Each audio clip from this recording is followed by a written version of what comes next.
iniciado. Muchas gracias. Previo a iniciar, pregunto, ¿hay alguna inquietud sobre el segundo estado financiero que vimos, la caja fiscal?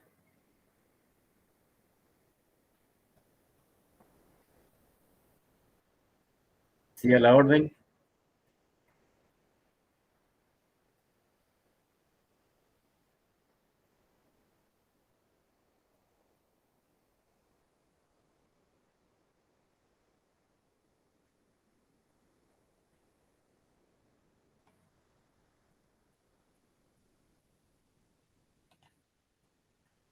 Bien, gracias por la pregunta, porque esto permite retroalimentar un poco lo que habíamos visto en la ejecución presupuestaria. Lo que quiero que tomen en cuenta para efecto de hacer un análisis económico es no describir lo que el cuadro contiene. En este sentido, por ejemplo, ¿qué es importante resaltar acá? Fundamentalmente, en términos relativos, manifestar de la estructura impositiva del país, es evidente que del total de ingresos de 66.468 millones, el mayor aporte proviene de los ingresos tributarios. Y dentro de esos ingresos tributarios, aquí confirmamos que el mayor ingreso proviene de impuestos indirectos.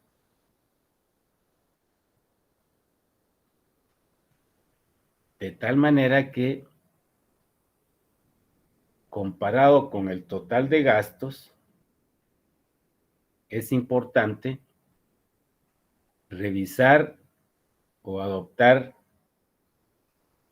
o tomar decisiones sobre el nivel de recaudación de los impuestos,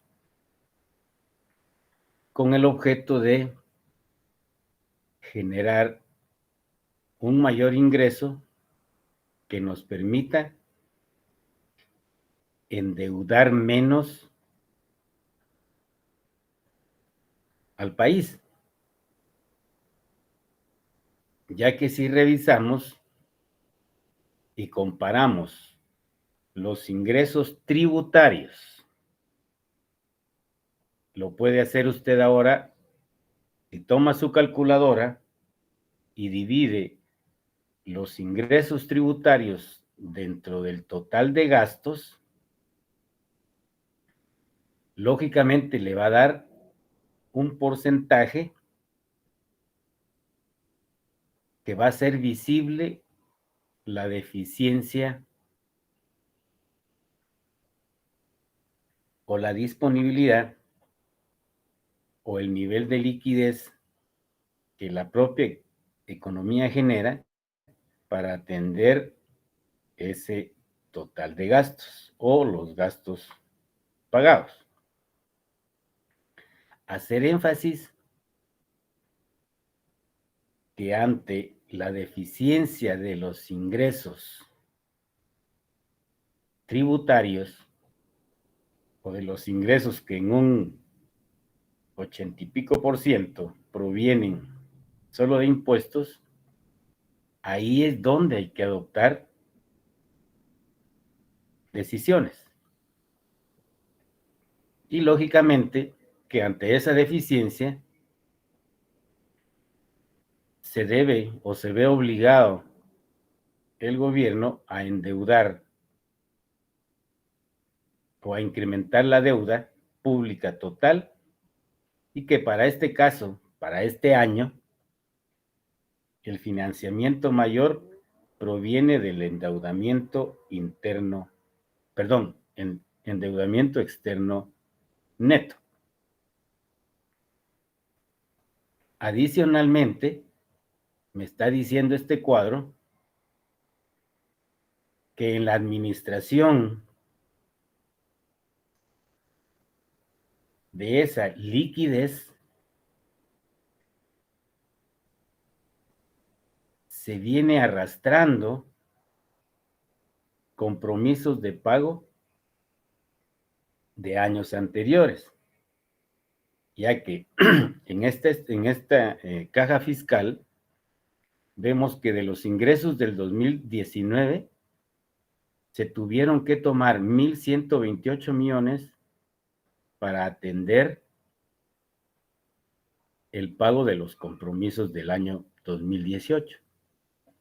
Eso explica por qué al cierre de la caja fiscal hay una variación de caja negativa. Y pareciera ser una norma que se siga arrastrando deuda del periodo anterior que lógicamente van a mermar el año vigente. Por ejemplo, si fueran datos del 2022, podríamos verificar si se tiene que sacrificar ingresos de este 2023 para poder atender los compromisos que quedaron pendientes del 2022. Aquí es muy claro que efectivamente hay una explicación de por qué no solamente no se recauda lo que debería de recaudarse, sino que adicionalmente estamos tomando ingresos de este año, perdón, que no solamente se recauda esto, sino que adicionalmente se le está trasladando un peso o una deuda para el año siguiente. Que eso es negativo, por supuesto, para una administración de la liquidez. Aquí hablamos de la liquidez e iliquidez que va a contar el gobierno tomando este año de base en el 2020, ¿ya? Tomando la del 2022, que como les dije, se trasladaría para el año 2020. Entonces, con el objeto de no describirlo, el análisis se hace en términos relativos. Repito, del 100% de los ingresos, que son estos, la mayor recaudación proviene de ingresos tributarios y dentro de estos el aporte mayor proviene de ingresos indirectos que, como todos sabemos, afecta el consumo. Ok. Pero a pesar de que la mayor cantidad viene de ingresos tributarios, estos no son suficientes, aún incluidas las donaciones, para atender el total de gastos o los gastos pagados. ¿Sí? Y dentro de estos, visibilizar que se tomaron ingresos del 2019 para atender compromisos pendientes del 2018, lo cual hace que haya una deficiencia de ingresos por 13,000 millones, de los cuales se financió con deuda pública total, siendo la mayor la deuda pública externa. Pero ese financiamiento no fue suficiente para atender la deficiencia de ingresos y se vio obligado en el año 2019 el gobierno a cerrar con una variación de caja negativa, trasladando esos compromisos en 1,128 millones para el año 2020. En esa línea podría hacerse el análisis. No sé si tiene alguna inquietud específica.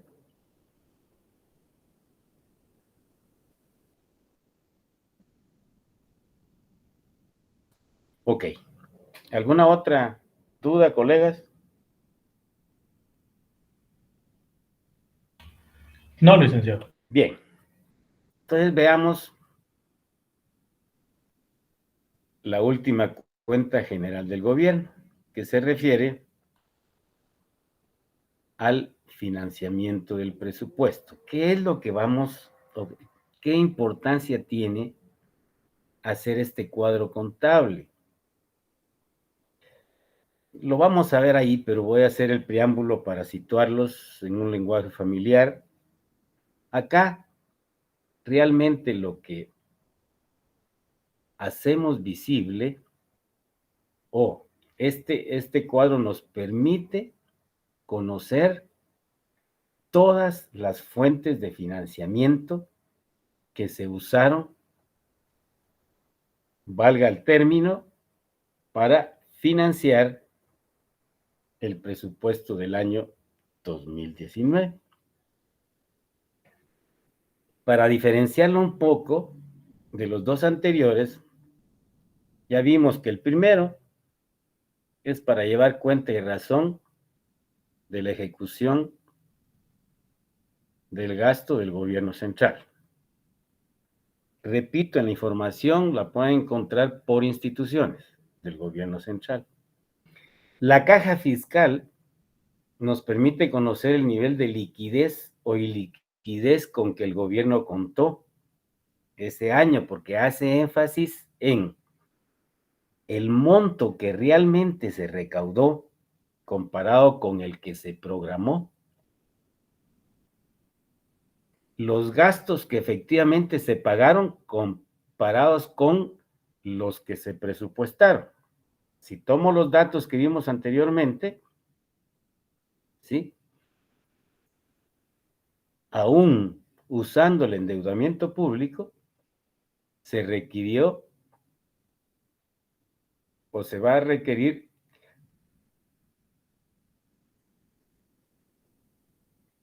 y comprometer ingresos del periodo siguiente. Y terminamos con para poder demostrar con qué cantidad se contó por cada fuente de financiamiento.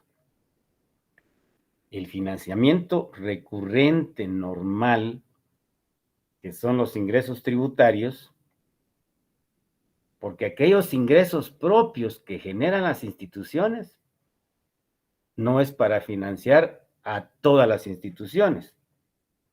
Son dineros, como su nombre lo indica, propios que usa cada institución y los presupuesta con mayor autonomía, ¿ok? Por lo tanto, finanzas no puede tocar esos ingresos propios de cada institución. Por eso hago énfasis en que solo debemos situarnos en nuestro análisis en lo que ingresa al fisco derivado de toda la estructura impositiva. ¿Ok? Esa es la fuente ordinaria, recurrente, normal. Luego vamos a conocer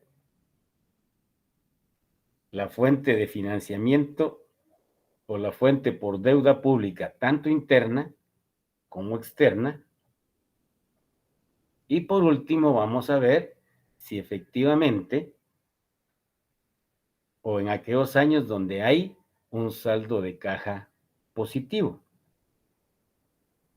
Y si no, comprendemos claramente que al no lograrse los ingresos estimados, en la administración del uso de fuentes, en lugar de dejar un saldo positivo para el año entrante, lo que hemos venido viendo, al menos en este ejercicio del 2019-2018, que lo que se quedan son compromisos y esto va a afectar los ingresos futuros o del periodo siguiente. Entonces acá, repito, vamos a conocer todas las fuentes que nos sirvieron para financiar el presupuesto. De esa cuenta es que el significado de este estado financiero no es otra cosa más que conocer las fuentes ordinarias, extraordinarias, internas y externas que financiaron el presupuesto en un periodo determinado. En este caso, vamos a conocer las fuentes usadas para el año 19. Entonces, en esencia es eso. Repito, permite conocer todas las fuentes de las cuales contó el gobierno para poder atender el gasto público de un periodo determinado. ¿Ok? ¿Cuál es el objeto? Es tener una visión estructurada de todas esas fuentes de financiamiento del presupuesto. ¿Por qué razón? Y aquí viene lo importante. Porque el análisis en esta cuenta, en este sistema financiero, es precisamente para ver los efectos o evaluar el impacto que el haber usado esas fuentes para financiar el presupuesto va a tener en la actividad económica. Lo cual hace evidente lo que ya habíamos comentado sobre la importancia de tener separado cuánto me endeudo internamente y cuánto me endeudo externamente, ya que por el lado de los ingresos derivados de los impuestos, los ingresos tributarios, lo que me permite es tomar una decisión para realmente orientar todos los esfuerzos de la entidad responsable de la recaudación a buscar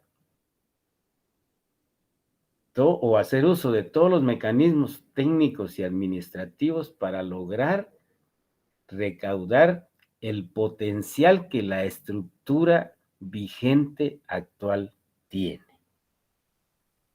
Si me voy a la realidad, si me voy a la praxis, ¿qué vamos a encontrar ahí?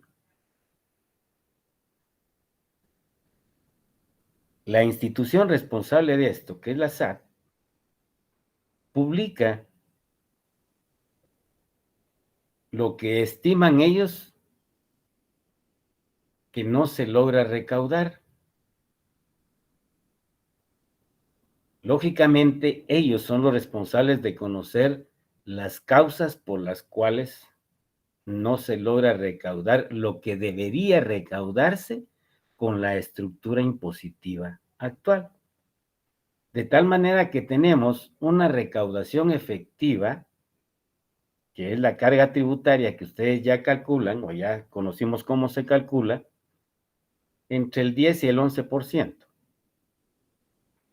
Pero la capacidad potencial con la estructura actual, derivado al monto que ellos estiman que no se recauda, nos llevaría a tener una carga tributaria del 16 o 17%.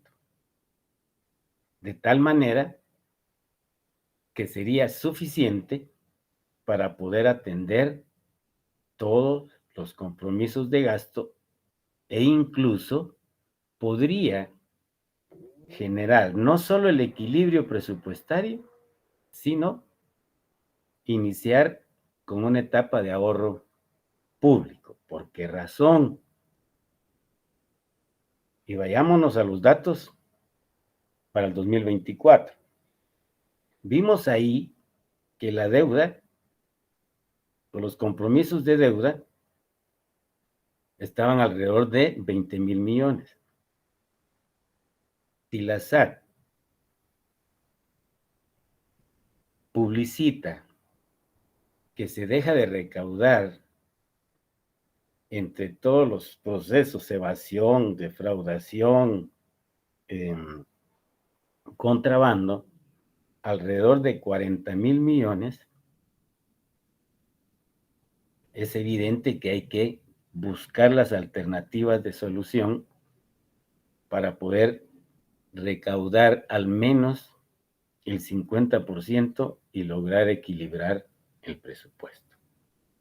Es lo que me dice a mí estos estados financieros, particularmente este estado de financiamiento del presupuesto, porque vamos a conocer las fuentes con algunos elementos importantes adicionales, como los siguientes.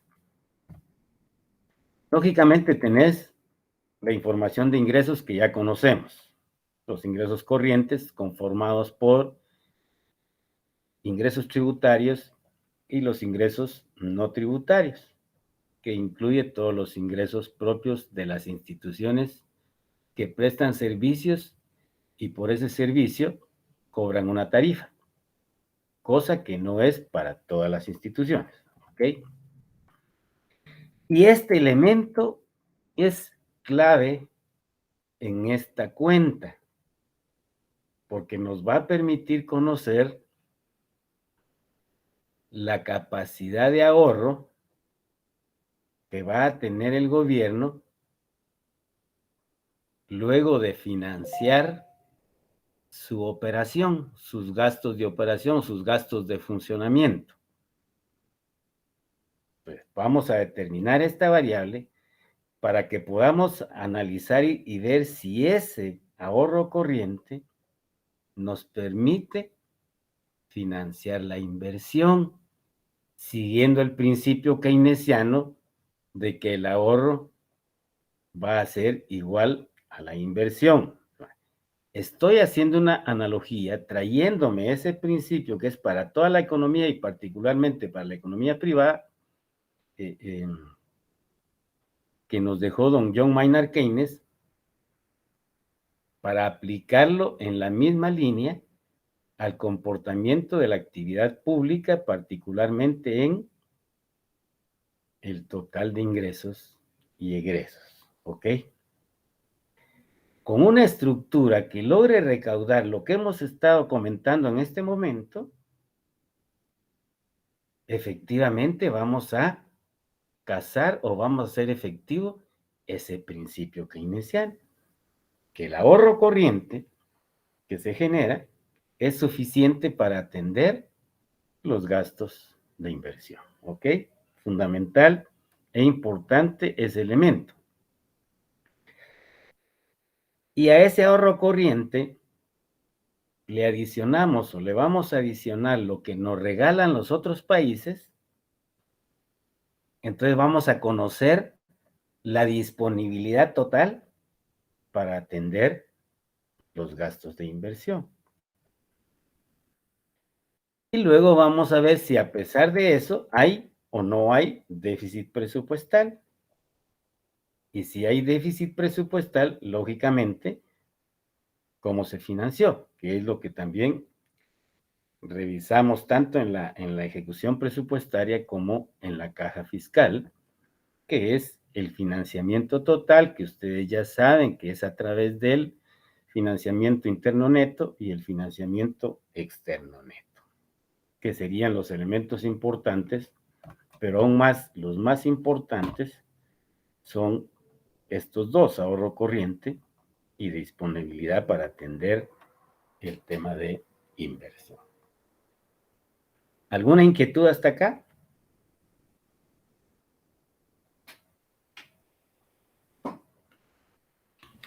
No, licenciado. De mi parte, no, Lic.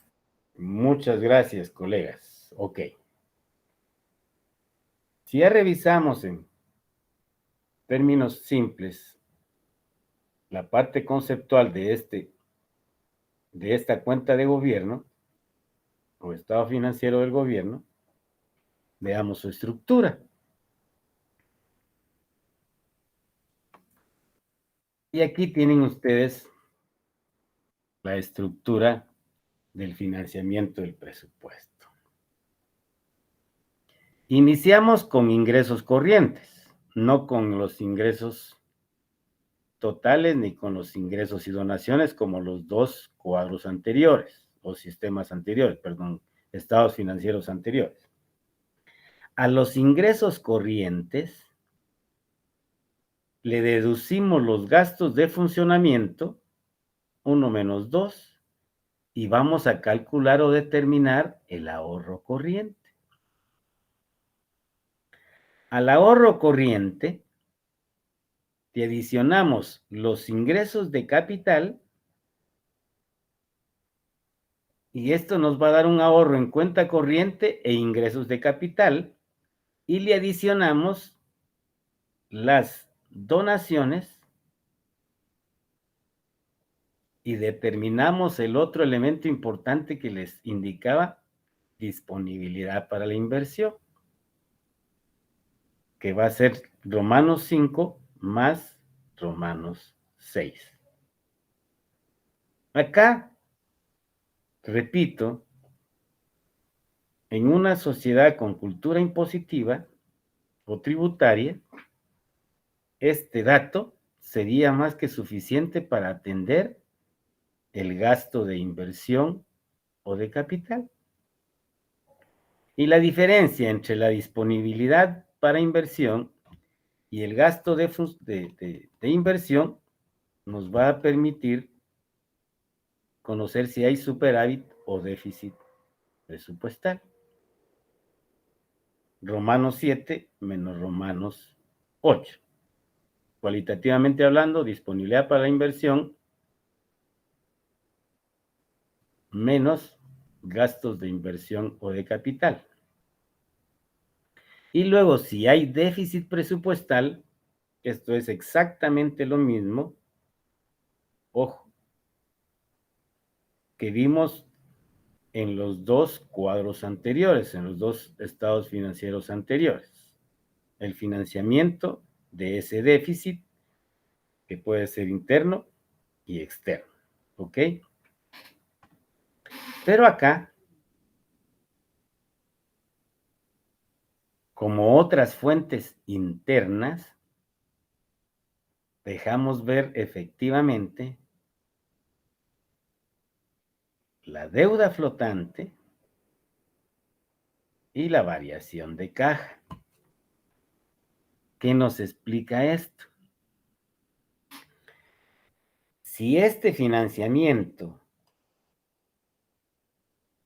tanto interno como externo neto, no fue suficiente, ¿cuánto le quedamos debiendo a los proveedores durante el ejercicio a lo que le denominamos deuda flotante, que para el año siguiente se convierte en pago de ejercicios anteriores, o sea, la deuda de arrastre, que algunos llaman, y si aún tuvimos que tomar de la caja si es que había un saldo de caja, ¿ok? Esto es lo que nos va a permitir, y de acuerdo a la inquietud que puedan tener, cómo lo analizamos, yo hago énfasis en que el ahorro corriente más los ingresos de capital y las donaciones, no conté con la disponibilidad para poder atender los gastos de inversión y como consecuencia se tuvo un déficit presupuestal. En síntesis, las fuentes normales, que acá no tomamos los ingresos tributarios, sino incluimos los ingresos propios, los no tributarios, los ingresos corrientes, no es suficiente para cubrir el total de gastos de funcionamiento ni de inversión. ¿Ok? Y que nos vimos obligados nuevamente a financiarnos con la deuda pública, tanto interna y externa, siendo la mayor la deuda externa en este análisis que estamos haciendo, ¿ya? Y que si tomamos esa decisión de financiarnos más con deuda externa, ¿qué impacto esperaríamos que tuviera en la actividad económica? Con que ustedes digan, ok, habiéndonos financiado en un 50 y algo por ciento, que lo vamos a ver ahora, principalmente deuda externa, es un dinero que no se generó en la economía y que por lo tanto viene a incrementar la liquidez monetaria y podría, ojo, podría presionar en los precios. Punto. Suficiente. Suficiente porque no es un cuadro para ver el impacto que va a tener en la actividad económica. Me permite, ¿sí?, estimar el posible impacto que venga, pero bueno, la decisión ya va a la política monetaria, que está en manos de la banca central para poder neutralizar ese efecto que pudiera tener por estar inyectando dinero que no se produjo en la actividad económica nacional. Tienen ustedes toda esa base de la política monetaria o de la macro que ya vieron para poder en su análisis económico indicar pues que este cuadro es importante porque realmente, al igual que los otros, nos permite dejar claro qué tipo de decisiones deben tomarse en política tributaria, en la política para mejorar la recaudación. ¿Ok? Bien. Adicionalmente, también pudiéramos decir que al neutralizar ese efecto en la liquidez, efectivamente, la deuda pública se convierte en un instrumento de política fiscal,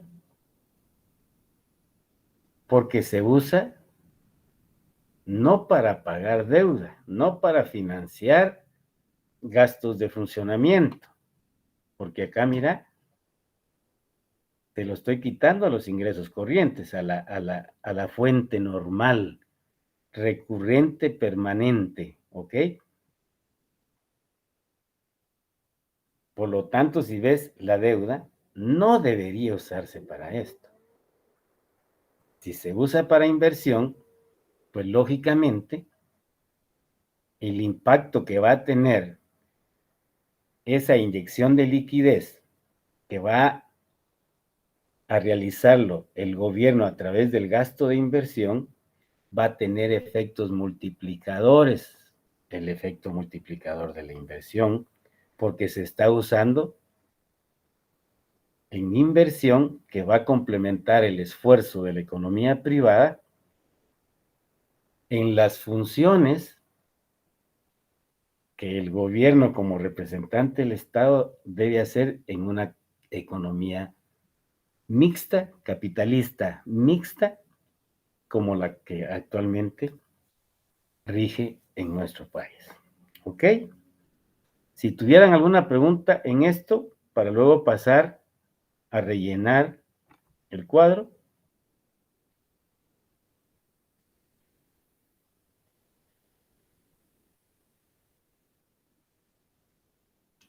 No, licenciado.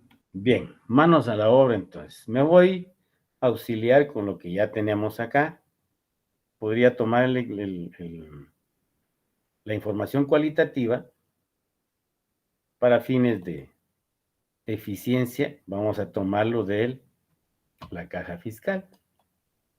En ese sentido nos está pidiendo los ingresos corrientes.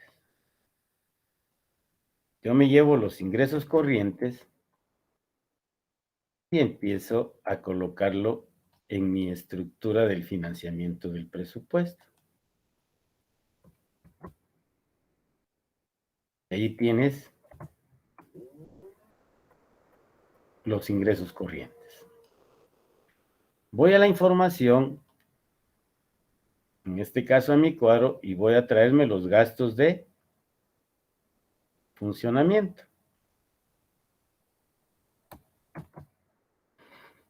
Y me voy para la famosa cuenta del gobierno y coloco los gastos de funcionamiento. Ahora sí, por favor, auxílienme con su calculadora y vamos a determinar el monto del ahorro que tenemos al restarle a los ingresos corrientes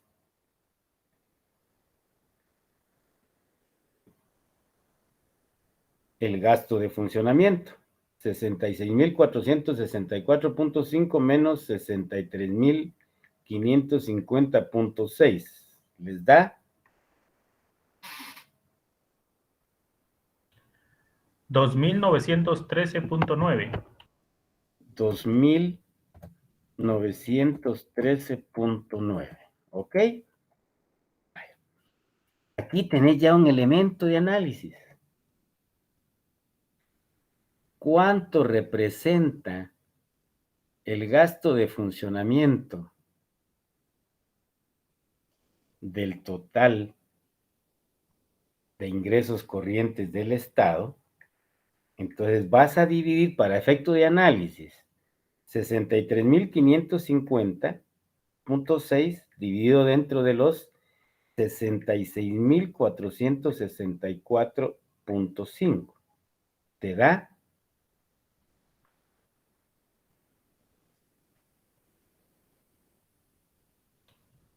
Da 0. 96. ¿ok? 96% aproximadamente, ¿verdad? ¿Correcto? ¿Ok? Vaya, ojo, ¿qué te está diciendo esto? Que si siguiéramos ese principio, apenas el 4% es para inversión. ¿O fue para inversión? ¿Qué mensaje me está mandando? Me está diciendo claramente, uno, que cuando vos ves el proyecto de presupuesto te hablan de 22% de inversión. Aquí estamos viendo la capacidad que tenés de la fuente ordinaria para atender los gastos de inversión. ¿Ok? Entonces, mira dónde está el problema estructural del sistema impositivo del país. Que casi ya lo que se recauda pareciera ser que en un momento determinado no va a poder ni financiar el gasto de funcionamiento. Ojo, bien importante, ¿se dan cuenta? No es tanto si yo lo sé calcular o no lo sé calcular, porque esto ya está elaborado. Puedes entrar al Ministerio de Finanzas y ahí podrías encontrarlo, si no, es sencilla su elaboración con los datos de la ejecución presupuestaria y de la caja fiscal, que esa sí está hecha, ¿ok? Bien. Lógicamente, como partimos de ingresos corrientes, vamos a adicionar los ingresos de capital y las donaciones. Me voy a mi cuadrito de información y son 3.6, si no mal recuerdo, sí, cabal, 3.6 por concepto de ingresos de capital. Y coloco mis ingresos de capital y voy a ver que aquí me piden calcular el ahorro corriente más los ingresos de capital para dejar claramente el impacto que pueda tener los ingresos de capital en el financiamiento, que acá es mínimo. Tendríamos entonces 2.913.9 más 3.6 me da 2.917.5. 2.917.5 de ahorro corriente más ingresos de capital. A esto le adicionamos las donaciones, y por donaciones tuvimos en el año 2019 86.7, y entonces vamos a calcular, ahora sí, un dato importante, que es la disponibilidad que vos como gobierno tenés para financiar los gastos de inversión. Y sumamos a 2.917.5 los 86.7 y vas a tener 3.004.2. 3.004.2. ¿Ok? Ese es con lo que contás con la estructura normal más ingresos de capital y lo que los países nos regalan. Porque realmente con eso contás. Y exactamente esto pudieron haberlo visto en macroeconomía,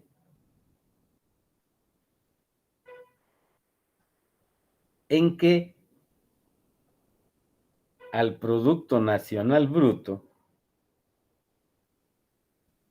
le vamos a adicionar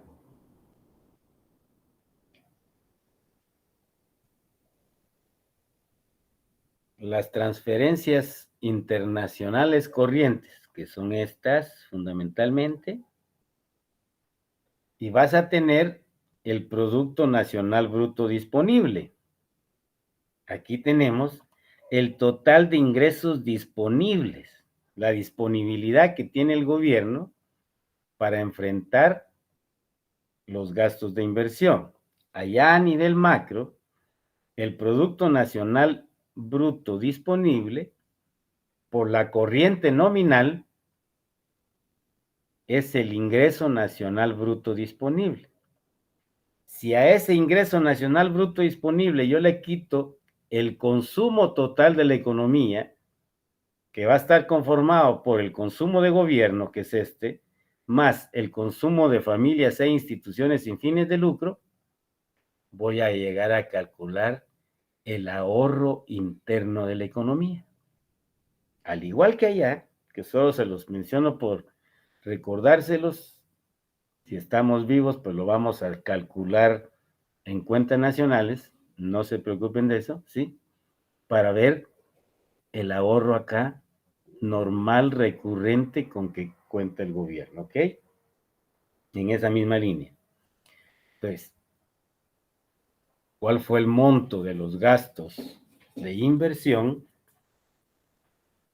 De acuerdo a la información, los gastos de inversión fueron de 16,285.7. Perdón. Me iba a copiar y se me fue la banda, ¿ok? 16,000.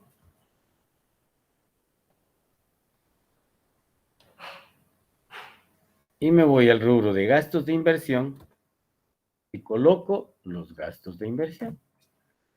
Y voy a tener, y aquí tienes otro elemento de análisis. Si yo divido los 3,000 dentro del monto de gastos de inversión, 16,000, ¿cuánto me va a dar? 3,004.2 dividido dentro de 16,285.7. 18.4. Vaya. El 18.4% es el que aporta la estructura recurrente y normal de ingresos del gobierno, adicionada a las donaciones, para poder atender los gastos de inversión. Por lo tanto, el 90 y pico por ciento, ¿ok? No, ¿qué es? 82% va a ser por deuda pública, ¿no es cierto? Que es solo para cubrir los gastos de inversión. Entonces, me voy yo a la información y lógicamente, y ya vimos cómo se calcula toda esta parte, y yo me llevo entonces lo que tengo acá, que ya revisamos su cálculo, me voy a mi cuadro y voy a rellenar. Ok, no, perdón. Previo a eso, debemos de calcular, perdonen colegas, 3,004 menos 16,285 me va a dar el déficit presupuestal.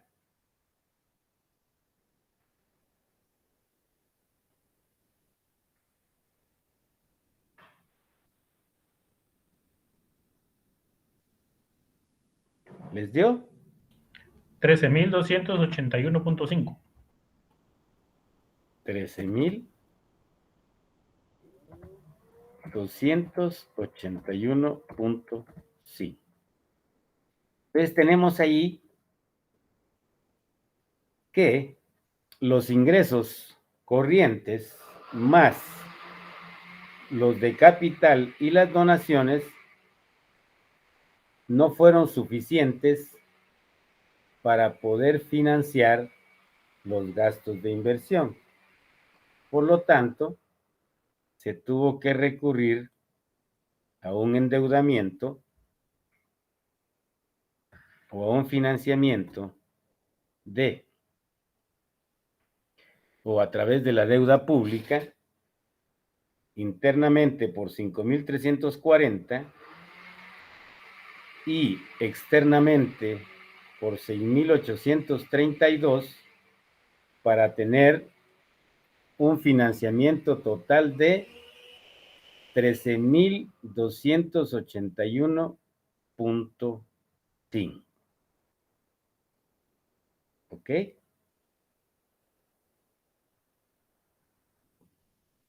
En el año 2019, para poder cubrir estos 13.281,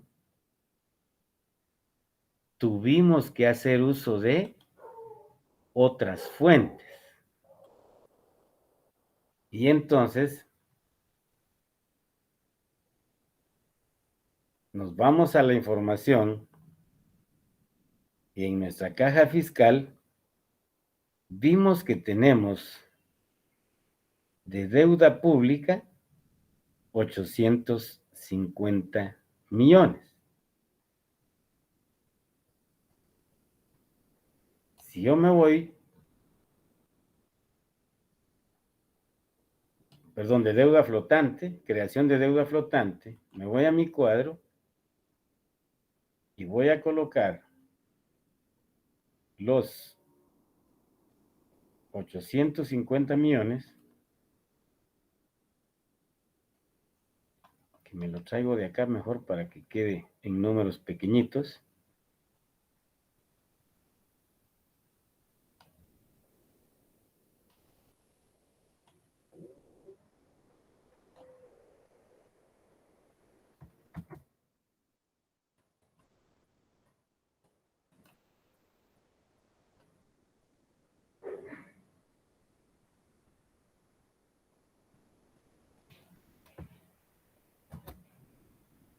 Entonces yo voy a tener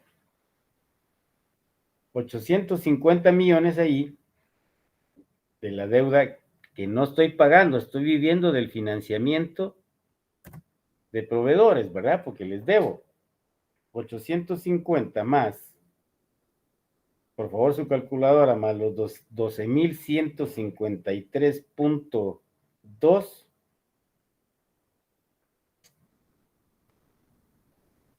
¿Qué monto les da?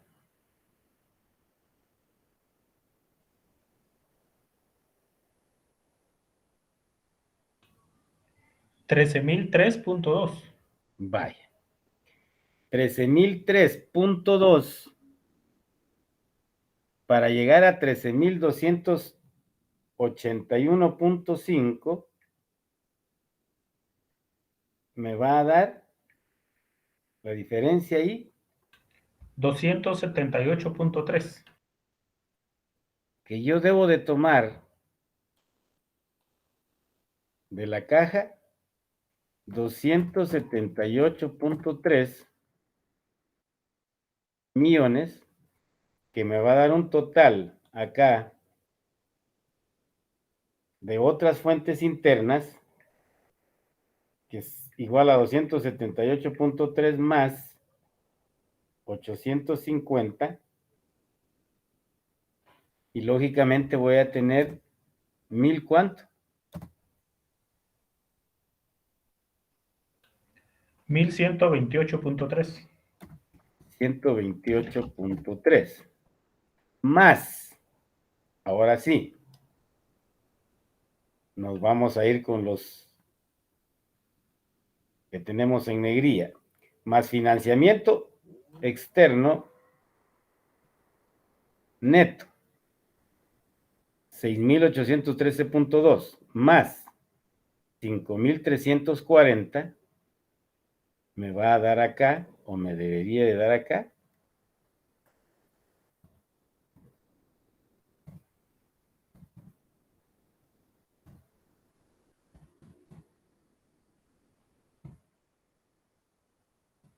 eso les da 13,281.5. Correcto. Ok. Y aquí tienes entonces todas las fuentes de financiamiento usadas por el gobierno. Usamos la fuente normal, usamos la deuda pública, tanto interna y externa, usamos la deuda de proveedores, deuda flotante, y todavía debemos de buscar en la caja 278.3.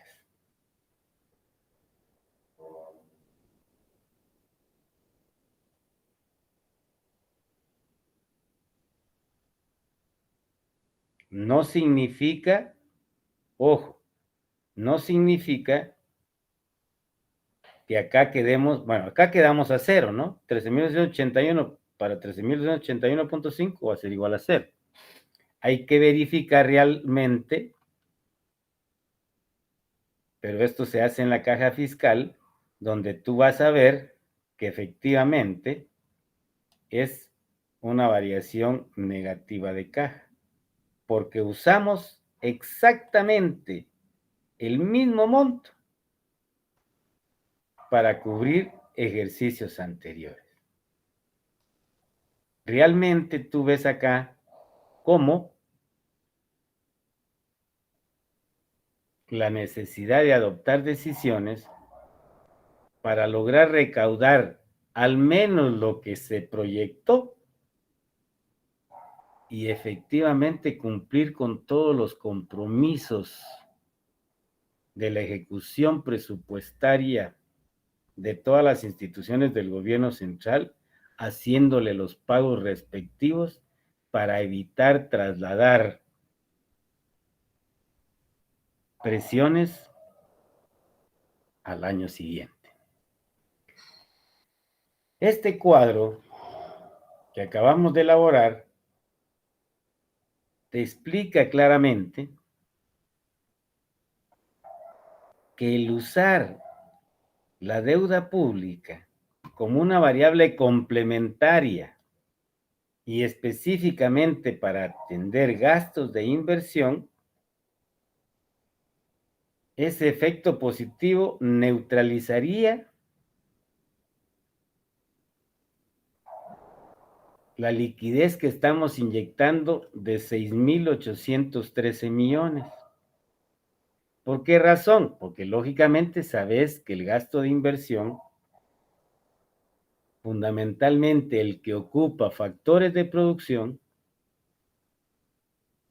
no solamente va a incrementar el capital social básico del país, con nuevas carreteras o mejores carreteras, más escuelas, más centros de salud, más puertos o mejores aeropuertos, ¿sí? Que va a ocupar factores y materia prima producida en el país.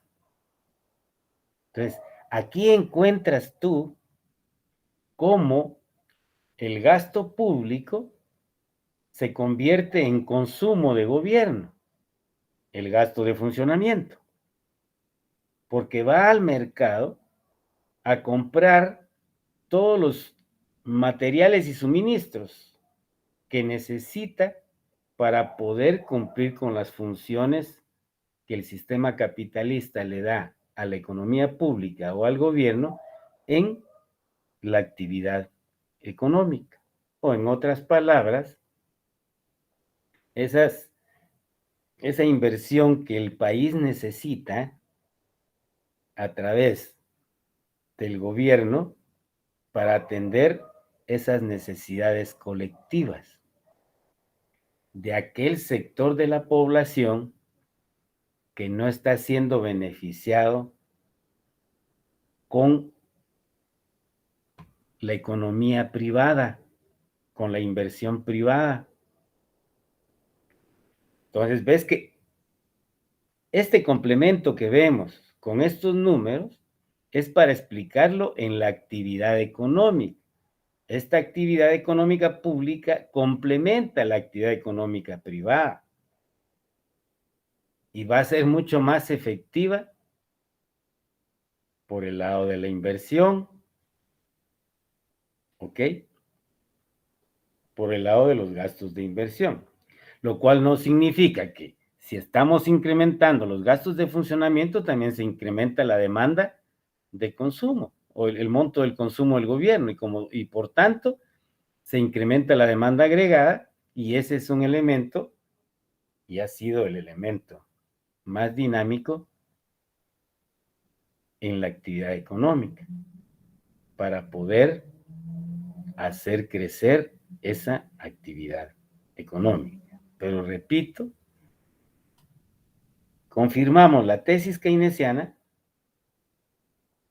confirmamos la teoría de la economía pública en el sentido de que la deuda debe ser complementaria a, confirmamos acá con este dato de ahorro corriente o disponibilidad para la inversión, sería más con este dato, para tomar las decisiones que permitan ir haciendo mucho más independiente o disminuir la dependencia que el gobierno estructuralmente tiene de el endeudamiento público, con todos los efectos positivos y con la aplicación o guía de los principios de los cuales hablamos en el presupuesto. Fundamentalmente, el principio que nos aportó la teoría clásica con relación al equilibrio del presupuesto, el principio keynesiano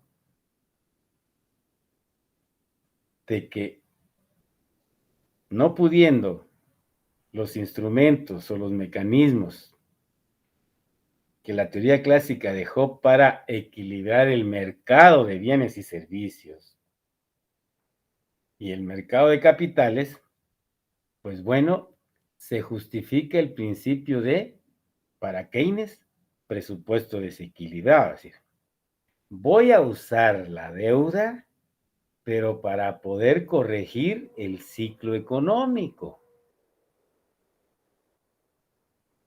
Y voy a usar todos los mecanismos técnicos y administrativos para hacer eficiente, eficaz y efectiva la política recaudatoria o la política de recaudación tributaria, que me va a permitir tomar decisiones y hacer política fiscal. Me explico ahora. Si no hubiese habido necesidad de este endeudamiento, porque se logra ir corrigiendo este fenómeno estructural, vamos a endeudarnos porque estamos pasando por un choque externo en donde la inversión privada se redujo. Y por esa reducción el crecimiento económico también se va a reducir. Entonces yo me endeudo para detener y complementar esa caída de la inversión privada mediante la ejecución de proyectos de inversión, lógicamente que la economía necesita. Porque imagínate que tenés una estructura que te permite recaudar lo que el gasto total te está pidiendo, funcionamiento más inversión. Bye. Pero la economía se está viniendo, la economía privada se está cayendo y sabes que no hay un autoajuste o un ajuste automático del mercado, porque ¿cómo te explicaron en macro? ¿O qué explica la teoría clásica para volver al equilibrio del mercado? Entonces, si la economía privada no lo hace, que es lo que nos explicó Keynes, ¿quién lo va a hacer? Entonces, aquellos países que dependen menos de deuda para atender gastos de funcionamiento y de inversión tienen más posibilidades de hacer en un 100% uso de la deuda pública como el instrumento monetario que va a permitir corregir el ciclo económico. Bien. ¿Alguna inquietud?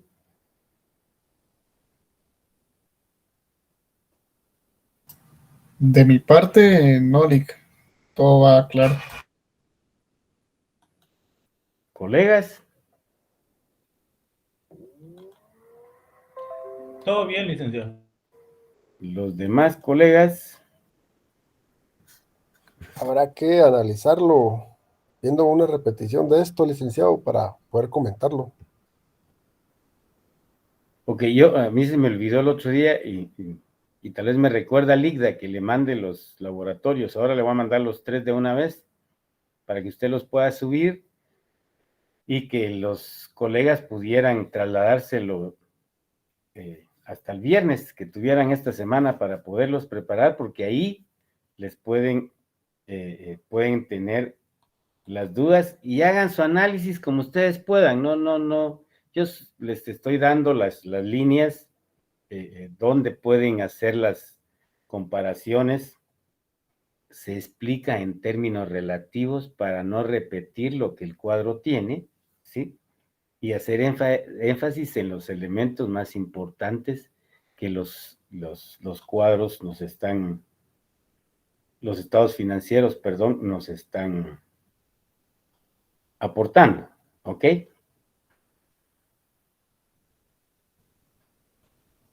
Entonces, para recapitular, no te olvides que la ejecución presupuestaria permite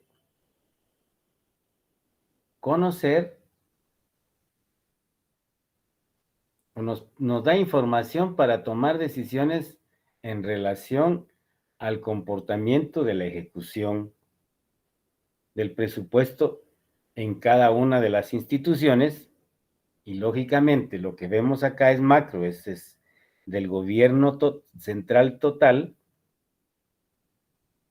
para poder tomar decisión. Es decir, el hecho de contar con la ejecución presupuestaria semestral, y cuando te dicen que apenas tal institución lleva X, por cuando debería llevar un 50% ejecutado, anda en el 30%, vos como ministro de Finanzas tenés el sustento para poderle decir a tu presidente, mira, problemas de ejecución estamos teniendo en tales y tales secretarías, ministerios o dependencias centralizadas, ¿ok? Cumplo con mi función de ministro para que pueda usted, señor presidente, hablar con el ministro respectivo, qué es lo que realmente está pasando, porque usted lo que necesita es que ejecuten y que su ejecución vaya en línea con el tema. Claro, si Finanzas no te ha dado el dinero que te dijo en el documento, en la apertura presupuestaria que ibas a tener, vos como ministro decís, mira, presidente, la razón es esta. Entonces, el problema es el ministro de Finanzas, porque no están recaudando bien. Y si no están recaudando lo que pensaron recaudar a este nivel de 6 meses, no nos están dando la plata. Entonces, ¿cómo voy a ejecutar? ¿Ves la importancia de la ejecución presupuestaria? La caja fiscal es para que los dos responsables de la administración del dinero de acuerdo a la Constitución y la ley del Ejecutivo, que es el presidente y el ministro de Finanzas, ¿sí? Legalmente está fundamentado ahí, puedan revisar o el presidente pueda decirle a Finanzas, mira, es importante que revisen o venite al despacho y jalate al de la SAT, vamos a analizar cuáles son las decisiones que nos propone para mejorar la recaudación.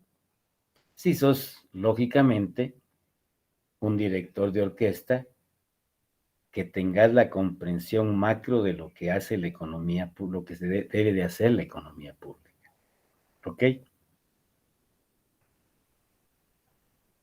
como dijo la canción, ayer tuve un sueño, ¿verdad? Cuando vemos la realidad de nuestro país, pero bueno, yo se los dejo porque no es utópico. Es importante que nosotros como economistas tengamos todo ese conocimiento para poder,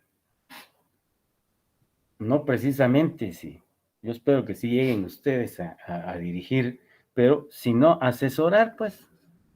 Pero ese asesoramiento, mire, toda la situación fiscal es esta durante los últimos 5 años o el año precedente, y de acuerdo a lo que se están estimando, si no logra recaudarse, al menos que tengan la posibilidad, octubre, ahorita este mes, de acuerdo a los 5 años de los ingresos que vas a percibir en noviembre y diciembre, puedes ver si ya llegaste a la meta que habías dicho.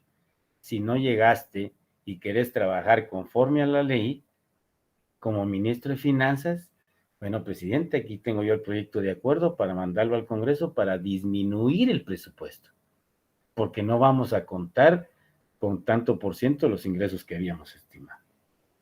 Ah, pero mira, si sacamos esto, vamos a demostrar que hubo deficiencia nuestra, que no sé qué, mejor, y no lo hacen. Pero ese no hacerlo, al menos del 18 al 19, le costó al pueblo de los impuestos que pagó en el 2019, tomar 1.128.3 millones para cubrir los gastos del 2018. Vean la importancia, ¿no? Entonces, como asesor, yo lo dejo. Debe saber que en la economía pública los dictámenes de las asesorías no son vinculantes, pero vos, consciente de la situación de tu país, con los conocimientos que tenés, esta es la situación y mi sugerencia iría por acá. Si la toman en cuenta, bueno, si no, tú ya cumpliste con tu papel frente, como servidor en el área civil, frente a la sociedad. ¿Ok? Bien. Hasta acá vimos todo el tema presupuestario por cada uno de sus pilares o elementos, cómo se aprueba un presupuesto, las fases de aprobación del presupuesto y cómo se registra la ejecución del presupuesto y cómo se registra y se administra los niveles de ingresos reales versus los programados y la ejecución real versus la programada, ¿ok? Y luego ya sabes que hay un cuadro que te permite presentar un informe sobre las fuentes de financiamiento y el efecto que esas fuentes de financiamiento van a tener en la economía, particularmente cuando hay déficit fiscal y se usa la deuda interna y externa. Bien, dicho eso, vamos a adelantar un poquito con el tiempo que nos queda o vamos a introducirlo sobre el tema de que ya con todo ese instrumental vamos a amarrar todo eso a las funciones fiscales que el gobierno como representante del Estado debe de realizar. O sea, que la administración pública o la economía pública debe de realizar a través de la administración de los pistos, a través de lo que ya conocimos en el presupuesto. En este sentido, voluntariamente quisiera que me apoyara a alguien porque ya tengo muy seca la garganta. Por favor.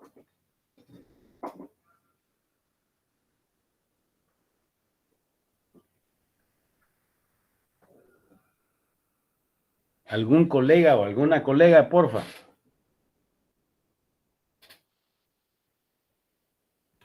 Adelante, licenciado. Gracias.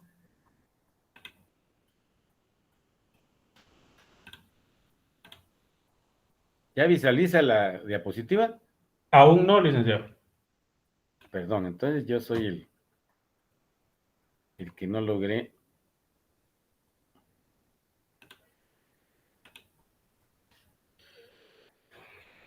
Uy, ya me está tirando otra vez el mensaje de que no me pudo abrir la presentación, por eso no la visualizaban ustedes.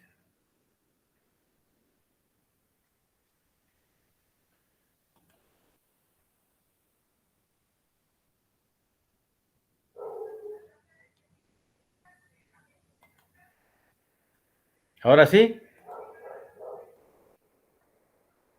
Sí, Lick, ahora sí. Sí, licenciado. Bien, entonces, decía entonces que el tema al cual le vamos a dar inicio se refiere a las funciones fiscales. El compañero que me va a apoyar, por favor, le damos lectura. Muy bien. Introducción. Se realizará el análisis de las funciones fiscales partiendo del reconocimiento de que la política pública es necesaria para guiar, corregir y complementar al mercado en algunos aspectos.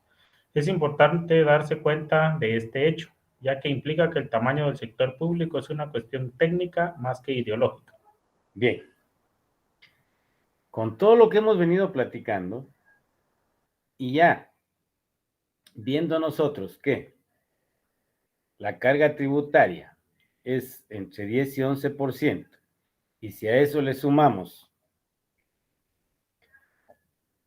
la deuda o el endeudamiento, vamos a ver o a dividir todo eso dentro del PIB y ahí vas a ver el tamaño del sector público.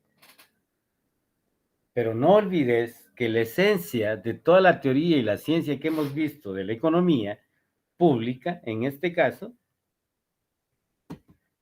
esa economía pública es necesaria para guiar, corregir y complementar al mercado en algunos aspectos. Esa es la razón por la cual todo el tema de el tamaño del gobierno o del sector público en la economía, que eso es lo que se está absorbiendo más, es más ideológico que técnico. ¿Por qué razón? Porque, por supuesto, debería de tenerse un gobierno o una burocracia dedicada al servicio civil para poder atender las funciones que ese gobierno debe de realizar, pero particularmente porque hay fallas en el mercado, que son a las que vamos a hacer énfasis en este tema. Por favor. Razones que explican el tamaño del sector público. La afirmación de que el mercado conduce a una utilización eficiente de recursos se basa en la condición de mercados competitivos de factores y productos. Lo viste en macro. Mercado de bienes y mercado del dinero. ¿Ok? Ese uso eficiente es porque el mercado funciona por las dos fuerzas de esa institución, la oferta y la demanda. Sigamos. Por lo tanto, no debe haber obstáculo a la libre entrada al mercado, por lo que los consumidores y productores deben tener un conocimiento total del mercado. La regulación gubernamental u otras medidas pueden ser necesarias para asegurar estas condiciones. ¿Qué estamos encontrando acá, colegas? Si este mercado tiene obstáculos a la entrada, particularmente de productores, y que tanto la oferta y la demanda deben de tener conocimiento total del mercado, si eso no se da en la praxis, ojo, esa falla debe corregirse por medio de la regulación gubernamental u otras medidas para asegurar que ese mercado pueda funcionar. Explico esto. A diferencia del resto de países de Centroamérica, el único país, ojo, que no tiene ley de competencia es Guatemala.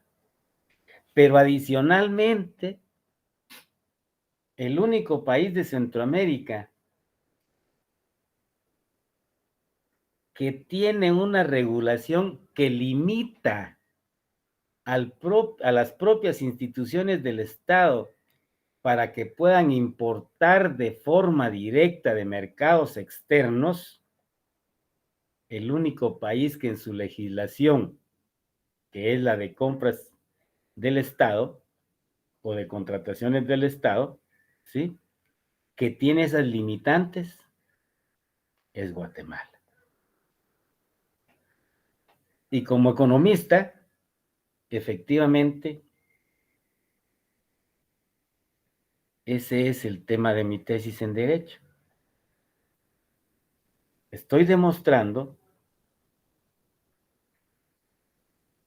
que el artículo 5 de la Ley de Contrataciones del Estado tiene dos limitantes que son contrarias al principio del libre mercado contenido en el artículo 43 de la Constitución Política de la República de Guatemala, que establece la libertad de industria, comercio y trabajo, y que solo puede limitarse por razones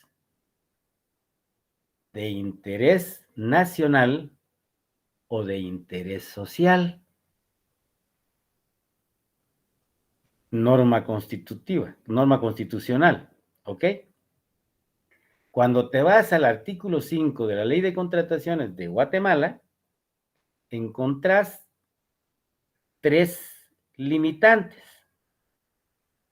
De las tres, la segunda sí efectivamente responde a ese principio de libre mercado contenido en el artículo 43 porque es protección de la producción nacional. Entonces establece que el Estado puede importar todo aquello que no se produzca en el país. Ahí hay un interés nacional. Es conteste con lo que dice la Constitución. Es el inciso B. Pero el inciso A, escuchen, establece que las instituciones del Estado podrán importar por excepción siempre y cuando, inciso A, el monto de la importación no exceda el monto del régimen de cotizaciones establecidos en la misma ley de contrataciones, que es hasta 300,000 quetzales, un centavo, perdón, a 900,000. Ese no es una razón de interés nacional. Esa limitante es contraria al principio de libre mercado. Y ahí lo estoy probando. El establecer un tope para que usted como institución del Estado pueda importar de forma directa, y aquí voy y demuestro que los precios de una lista de medicamentos que tuve que sacar del mercado comparado con los que tiene El Salvador y Honduras son 3 y 4 veces más altos en Guatemala que en esos países del mismo laboratorio, de la misma marca, y por lo tanto, no solamente limita a la institución para que pueda adquirir de forma directa las medicinas que van a ir a salvar vidas, que van a permitir la realización del bien común. Ahí esa norma, esa limitante, no solo viola el libre mercado, sino que también está violando la razón de ser de la organización del Estado, que ustedes ya saben que es la consecución del bien común. En este tipo de investigaciones, te estoy comentando la práctica y decís, ¿cómo es posible que el mismo Estado, que un organismo de Estado, amarre al otro Estado? Ya comprendiste entonces a quién están protegiendo, a quién están privilegiando. Y entonces está privilegiando el monopolio, el duopolio, el oligopolio, que es contrario con lo que reza el artículo 130, que prohíbe los monopolios. Ya me llevé otro artículo de la Constitución que está violando el inciso A, una limitante establecida en la ley de contratación. Pues te permite conocer cómo está funcionando ese mercado y cómo, ojo, dentro del modelo neoliberal se usa el ordenamiento jurídico para mantener el status quo.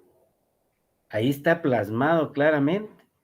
En el caso que estoy hablando del mercado de medicinas, ahora comprendes por qué los laboratorios han salido como financistas de diputados, del Ejecutivo, y entonces se cumple con un presupuesto teórico, que ese no está dentro de mi tesis, de Karl Marx y Engels cuando les preguntaron qué es la ley. Y él dice, la ley no es otra cosa más que los intereses de la oligarquía para mantener el estado de cosas como está. ¿Ok? Probado sacando información de la realidad guatemalteca. Por eso es que en este caso, en términos de economía, debe intervenir el gobierno con una ley de competencia, que es lo fundamental que tienen todos los demás países.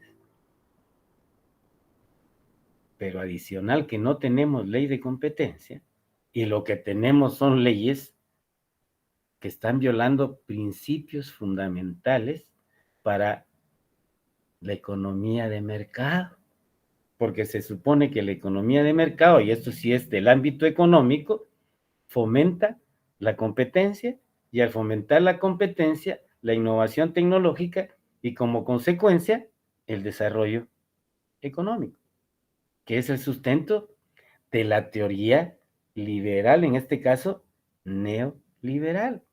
Entonces estoy probando que en lugar de incidir y superar esas fallas de mercado, lo que está haciendo es violando la Constitución, promoviendo una economía rentista, ¿sí? Un mercado eminentemente rentista, y por eso tenés más elementos mercantilistas en la actividad económica de nuestro país que capitalistas. Bien, termino con esto. Feliz clase. Los veo el miércoles, colegas. Feliz noche, compañeros. Gracias, licenciados. Buenas noches. Buenas Gracias, noches. licenciado. Feliz noche.